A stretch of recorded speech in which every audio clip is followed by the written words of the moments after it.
Bismillahirrahmanirrahim. Assalamualaikum warahmatullahi wabarakatuh. Alhamdulillah, nahmaduhu wa nasta'inuhu wa nastaghfiruh wa na'udzu billahi min sururi anfusina wa min sayyiati a'malina. May yahdihillahu fala mudhillalah wa may yudhlil fala hadiyalah. Asyhadu an la ilaha illallah wahdahu la syarikalah wa asyhadu anna Muhammadan abduhu wa rasuluh la nabiyya ba'dah. Allahumma shalli wa sallim wa barik ala nabiyyina Muhammad wa ala alihi wa sahbihi ajma'in. Amma ba'du.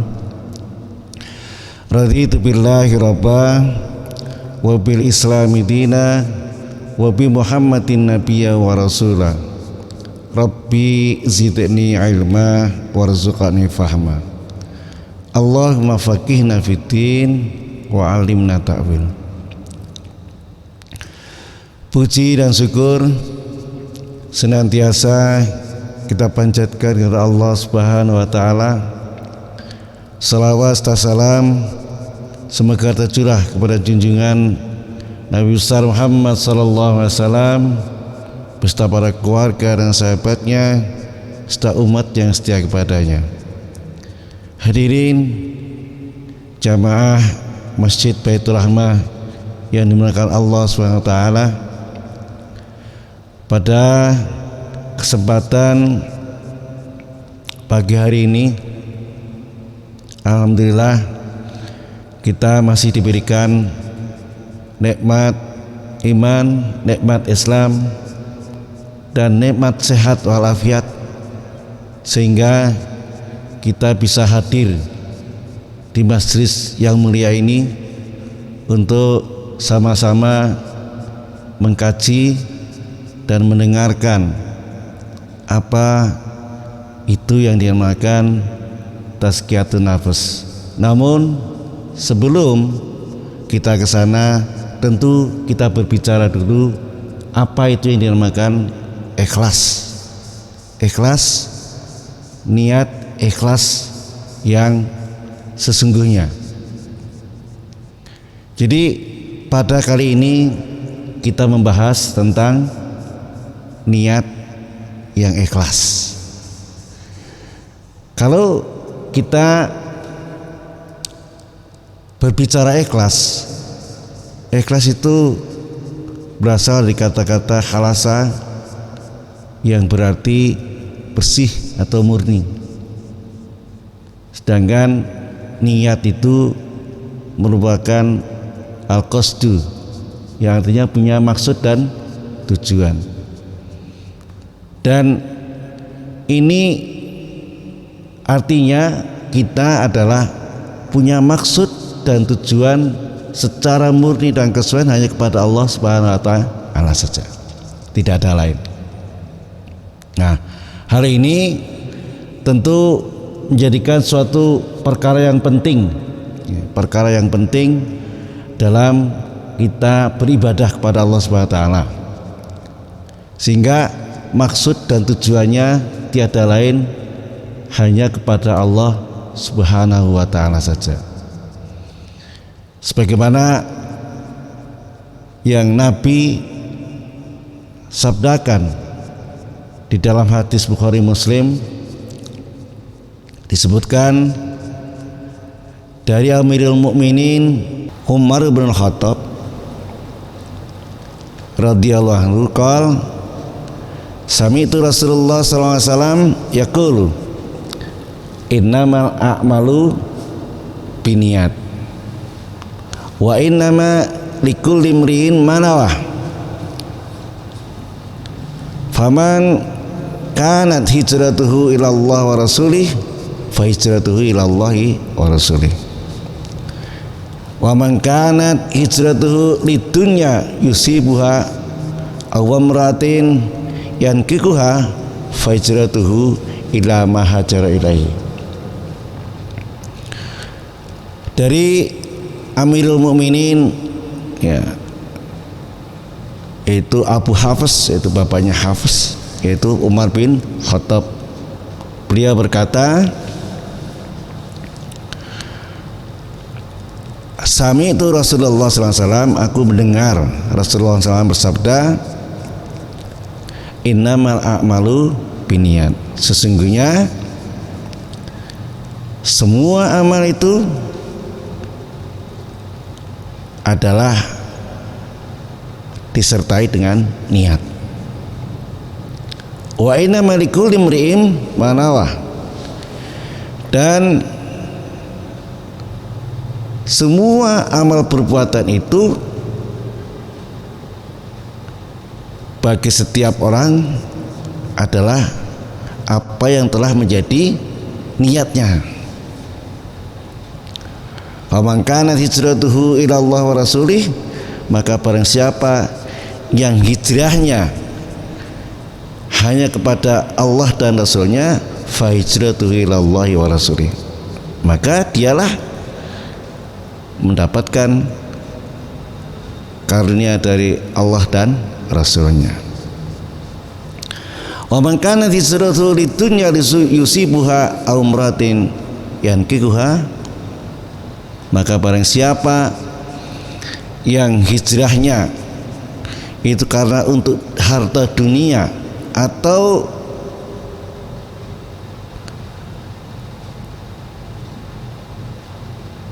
untuk seorang wanita, untuk menikahi seorang wanita, maka fa hijratu ila ma hajara ilaihi, maka hijrahnya pun hanya kepada sesuatu yang dimaksud dalam hijrahnya itu. Jadi ini kalau orang-orang yang punya niat itu di dalam hatinya itu karena dunia, maka yang didapat dunia itu saja. Niatnya hanya karena ingin mengawini seseorang. Ada di saat itu Rasulullah SAW bersabda, ini ada satu kejadian bahwa ada salah seorang yang hijrah dari Mekah ke Madinah itu dengan tujuan untuk dapat menikahi seorang wanita yang konon bernama adalah Ummu Qais. Maka ya dapatnya itu saja hijrahnya, maka disebut di situ adalah muhajir Ummi Qais gitu. Nah begitu juga kalau kita hanya dalam ibadah itu adalah hanya mengharapkan dunia saja, mengharapkan harta dunia saja, ya dapatnya itu saja. Ya. Tapi kalau semua yang kita niatkan ya adalah untuk Allah dan Rasulnya, artinya kita mengharapkan ridha Allah dan mengharapkan pahala dari Allah Subhanahu wa taala. Jadi niat itu merupakan syarat yang layak diterima atau tidaknya amal perbuatan dan amal ibadah, dan tidak akan menghasilkan kecuali pahala yang berdasarkan niatnya. Jadi kalau kita pasrahkan kepada Allah niat itu, maka niat itu timbulnya pada saat kita ibadah. Jadi ibadah itu kalau seperti kita memulai dengan niat usolli fardhu duhri arba'an, itu belum niat, itu baru lafdul di lisan saja. Tapi niat sesungguhnya itu adalah di dalam hati, dan itu dilakukan pada saat kita mau menjalankan ibadah. Jadi nawaitu itu hanya merupakan menghadirkan hati untuk berniat. Jadi bukan lafadznya, lafadznya begitu, nawaitu aku berniat gitu. Tapi harus disertai dengan di dalam hati kita ini bermaksud untuk mengerjakan suatu ibadah, entah itu sholat, entah itu puasa, entah itu berzakat, entah berhaji, semua itu di dalam hati kita sudah berniat. Sedangkan lafadz niat seperti usolli atau mungkin saya berniat untuk mengerjakan ibadah ini, itu di bibir ya, tapi di dalam hati harus disertai. Ini pentingnya suatu niat. Tentunya niat itu harus ikhlas, murni karena Allah Subhanahu wa taala. Jadi kita dituntut setiap amal perbuatan itu dengan ikhlas hanya kepada Allah Subhanahu wa taala. Maka orang-orang yang memulai pekerjaan ya diniatkan pada Allah Subhanahu wa taala, maka disertai dengan bacaan bismillah. Bismillahirrahmanirrahim. Artinya apa? Kita serahkan pada Allah yang Maha Pemurah lagi Penyayang. Apa hasilnya? Maka kita mendapatkan seorang mukmin yang memberikan ganjaran pahala berdasarkan kadar niatnya itu. Karena kita hanya mencari ridha Allah, ikhlas lillahi ta'ala, itu yang dapat Allah yang akan menggantinya. Dan semua amal, entah itu ibadah maupun yang merupakan bukan ibadah atau hal-hal yang mubah, yang bermanfaat ya, seperti kerja bakti, makan, minum, jalan, kalau semuanya diniatkan karena Allah Ta'ala, didahului dengan baca Bismillahirrahmanirrahim, insya Allah itu ada nilai ibadahnya ya. Jadi ada nilai ibadahnya, adat istiadat yang kita kerjakan dengan baik ya, kemudian kita pasrahkan pada Allah dengan ucapan Bismillahirrahmanirrahim. Hati kita dalam mengerjakan itu adalah diniatkan Allah Ta'ala, maka itu mendapatkan nilai barokah, mendapatkan nilai tambah ya. Selain kita umpama kita tuh makan kemudian membaca doa bismillah, kita dapat kenyang dan juga dapatkan berkah pahala dari Allah Subhanahu wa taala. Beda orang yang makan tapi tidak karena lillahi ta'ala, maka ya dapatnya kenyang saja, tidak ada tambahan dari Allah Subhanahu wa taala. Berkah bisa menjadikan sehat badan kita, bisa menjadikan energi yang bermanfaat. Disitulah salah satunya kalau semua amal perbuatan kita itu didahului dengan membaca bismillah dan niatkan karena Allah Ta'ala. Maka merujuk dari niat ini ya, para ahli sunnah wal jamaah menunjukkan bahwa itu masuk daripada iman ya. Pekerjaan hati itu merupakan iman kita kepada Allah, sehingga untuk mengetahui orang itu beriman adalah ada maksud di dalam hati, diucapkan dengan lisan dan dikerjakan dengan perbuatan. Nah, inilah pentingnya daripada niat yang ikhlas ya. Niat yang ikhlas. Jadi kalau niat kita tidak ada ikhlasan, ini jadi sia-sia gitu. Jadi ikhlas ini merupakan ruhnya amal. Maka tanpa ikhlas, sebagus dan sebesar apapun amal tidak akan ada artinya di sisi Allah Subhanahu wa taala. Maka dengan niat yang benar dan hati yang ikhlas, yang hanya mengharap balasan dari Allah Subhanahu wa taala, maka Allah berjanji akan menerima amalan tersebut dan memberikan balasan kepada hambanya. Allah berfirman di dalam surat Al-Bayyinah ayat 5 dikatakan, wa ma umiru illa liya'budullaha mukhlishina lahuddin hunafa wa yuqimus sholata wa yutuz zakata wa dzalika dinul qayyimah. Dan tidaklah mereka itu diperintahkan melainkan hanya supaya menyembah Allah dengan tulus ikhlas menjalankan agama untuknya, semata-mata dan berdiri lurus dan menegakkan salat serta menunaikan zakat, dan yang demikian itu merupakan agama yang benar. Jadi tidak lain kita ini hanya diperintahkan karena Allah Ta'ala. Jadi kalau kita melenceng dari situ, itu artinya tidak ada apa-apanya ya. Jadi bagaimana kita itu untuk mendapatkan unsur keikhlasan, terbentuk jadi orang yang ikhlas di dalam melaksanakan ibadah itu? Tentunya yang pertama adalah orang yang mukhlis, orang yang berbuat ikhlas harus memperhatikan atau berpandangan hanya kepada Sang Pencipta saja, Sang Khalik, bukan kepada makhluk. Jadi hanya bersandar kepada Allah saja, bukan karena manusia, bukan karena atasan, bukan karena kita diperintah.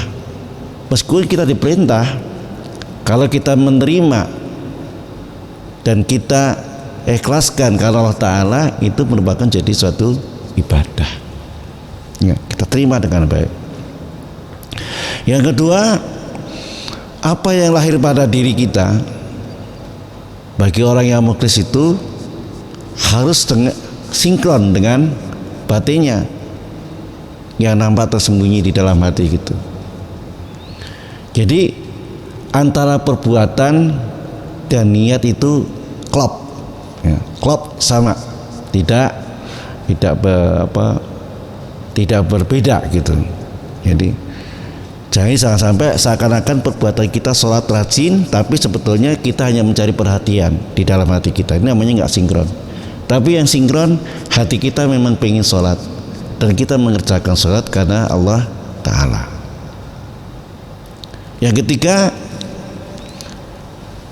menganggap bahwa antara pujian dan celaan manusia itu sama saja.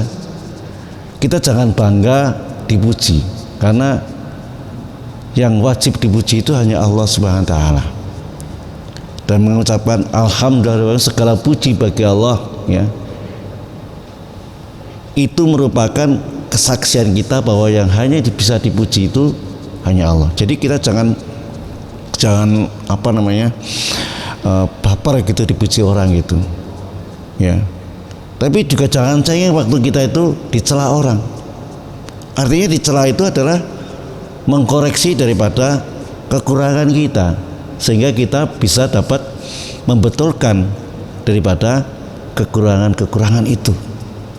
Jadi anggapnya sama, entah itu dicela, entah itu dipuji. Kalau dipuji ya kita jawab alhamdulillahirabbil alamin, saya yang banyak Allah.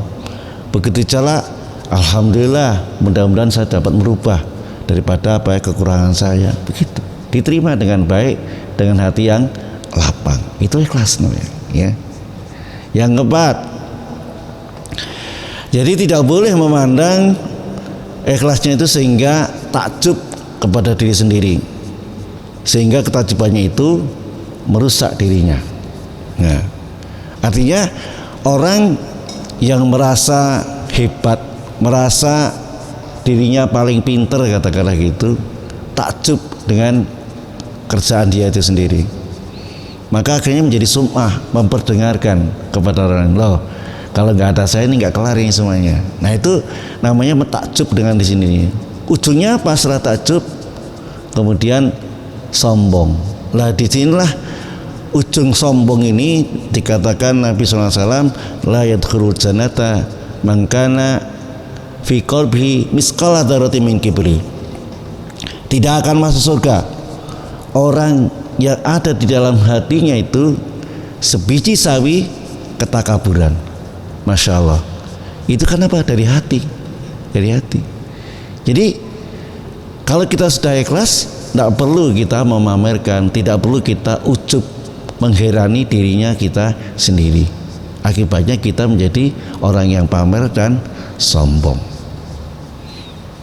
Yang kelima adalah orang yang mukhlis itu melupakan tuntutan pahala amal di akhirat, karena semuanya itu karena ridha Allah. Kita bergerak, kalau Allah nggak ridha ya tidak mungkin kita dapat. Jadi mengharapkan ridha saja, bukan nanti kalau saya mengerjakan ini pahalanya berapa, enggak, itu dia lupakan tentang pahala itu.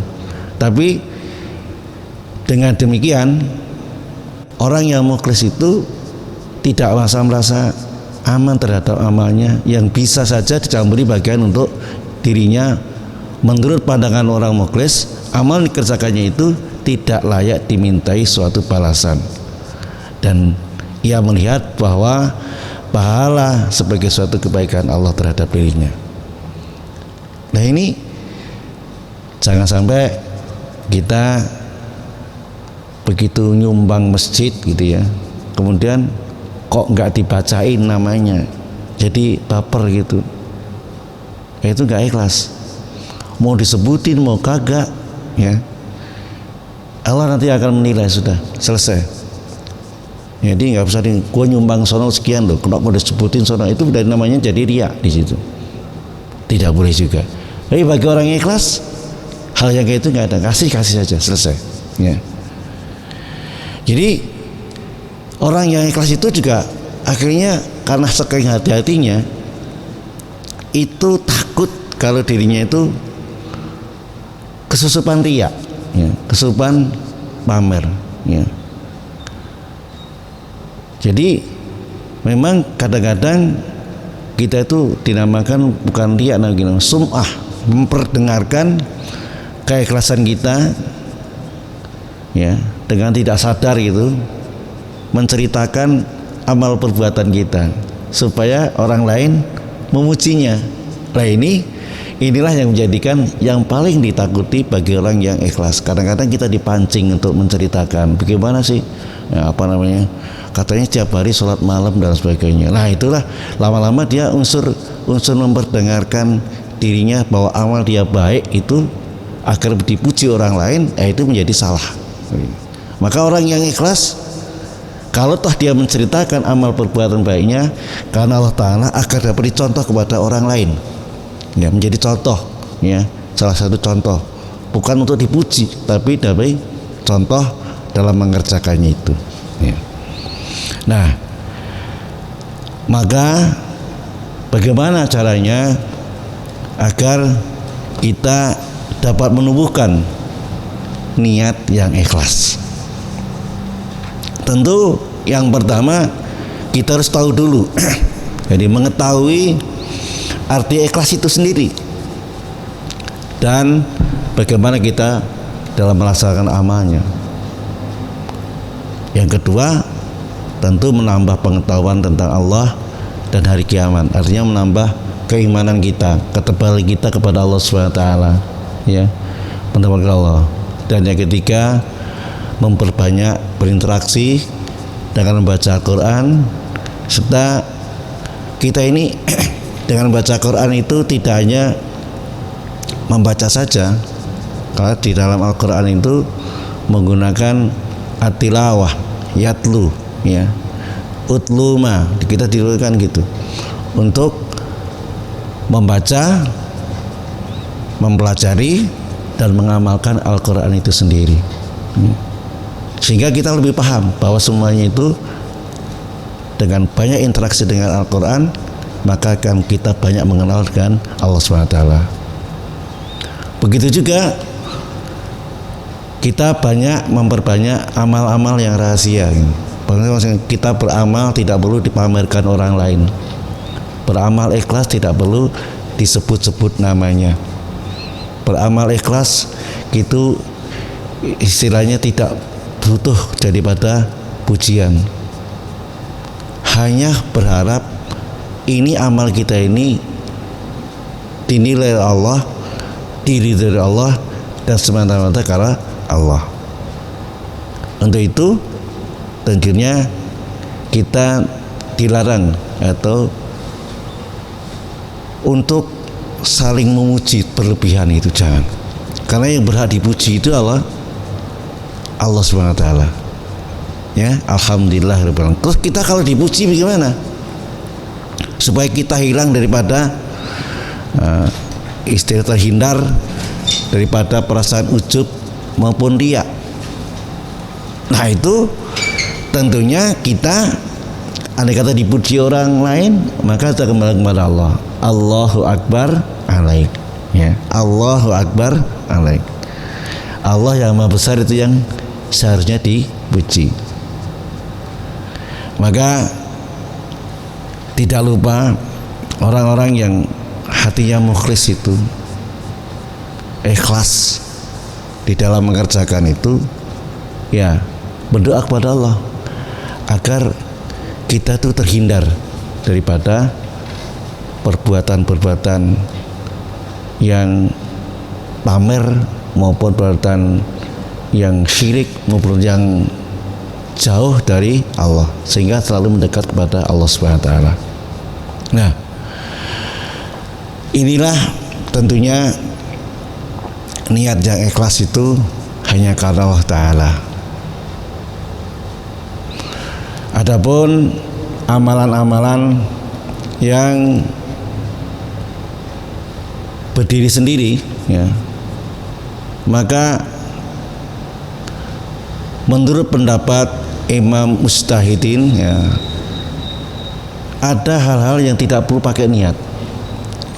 Misalnya menghilangkan najis, gitu. Makan, hal-hal yang mubah. Baca Quran pun tidak perlu pakai niat di dalam hatinya. Tapi dalam amalan yang mubah itu, yang boleh dilakukan dan boleh pula tidak, seperti makan, minum, maka jika disertai dengan niat agar dalam menjalankan makan dan minum ini karena Allah Ta'ala, ya, karena kita takwa kepada Allah Ta'ala, atau agar kita bekerja dalam melakukan ibadah kepada Allah SWT, maka yang diniatin dengan Allah Ta'ala itu akan mendapatkan pahala, ya. Seperti kita dalam makan minum itu membaca bismillah atau doa di dalam makan, ya. Ya, makanya kalau kita diawali dengan bismillah dan diakhiri dengan hamdalah, insya Allah itu menambahkan barokah. Menambahkan barokah, ada tambahan nilai tambah, tidak hanya kenyang, tapi ada unsur kesehatan gizi kita supaya baik, dan kita dalam mengerjakan ibadah menjadi ibadah yang karena mencari ridha Allah SWT. Ada sebuah riwayat yang disebutkan bahwa ada orang yang tidak melaksanakan sebuah amalan, namun mereka juga mendapatkan pahala yang sama dengan orang-orang yang beramal soleh tersebut. Yaitu terjadi karena mereka telah berniat melaksanakan amal tersebut, akan tapi karena sebab uzur, maka mereka tidak dapat melaksanakan hal tersebut. Nah, ini diceritakan oleh Nabi SAW, ya, dari Abu Abdillah, yaitu Jabir bin Abdullah Al-Ansari radhiyallahu anha berkata, kita berada beserta Rasulullah dalam suatu peperangan, yaitu perang Tabuk. Kemudian beliau bersabda, sesungguhnya di Madinah itu ada beberapa orang laki-laki yang kau semua tidak menempuh suatu perjalanan dan tidak pula menyeberang suatu lembah, melainkan orang-orang tadi ada bersamamu. Ya, ini sama-sama memperoleh pahala. Mereka itu terhalang oleh sakit. Maksudnya andai kata tidak sakit pasti ikut berperang.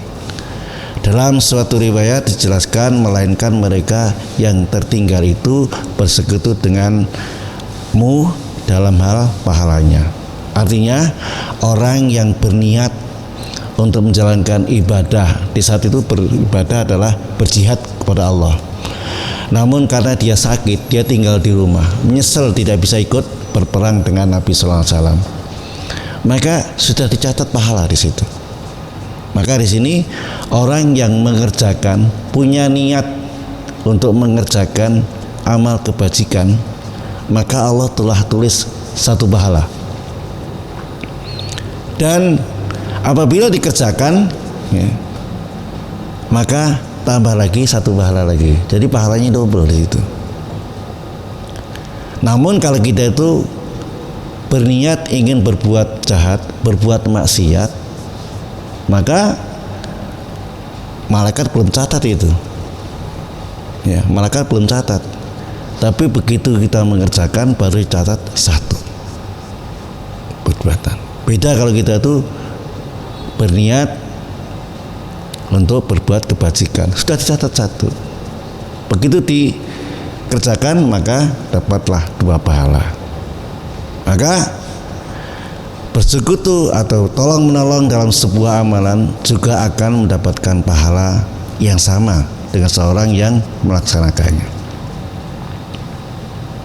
Jadi dalam contoh tadi adalah seorang yang mempunyai uzur untuk mendalami ilmu agama, yaitu ilmu-ilmu yang bersifat fardu kifayah yang wajib dipelajari oleh seseorang alim yang nantinya akan kembali ke daerahnya dan mengajarkannya kepada masyarakat. Maka jika menanggung biaya hidupnya atau membantu memberikan sebagian hartanya diperuntukkan dalam mempelajari ilmu syar'i, maka dia akan mendapatkan pahala yang sama dengan seorang yang keluar dari negerinya untuk mencari ilmu syar'i tersebut. Oleh karena itu, hendaklah kaum muslimin saling tolong menolong dalam berjuang di jalan Allah dan saling berlomba-lomba dalam beramal baik dengan diri, jiwa, dan hartanya. Dan inilah yang bisa saya sampaikan. Mudah-mudahan kita mendapatkan niat karena Allah SWT, dan inilah dengan niat ikhlas, ridho, semua amal perbuatan ibadah kita karena Allah Ta'ala, Allah akan membalasnya dengan baik. Mudah-mudahan ini bermanfaat. Mari kita akhiri kajian kita dengan membaca kafarul majlis. Subhanakallahumma hamdika asyhadu an la ilaha illa anta astaghfiruka wa atubu ilaik. Alhamdulillahirabbil alamin. Assalamualaikum warahmatullahi wabarakatuh.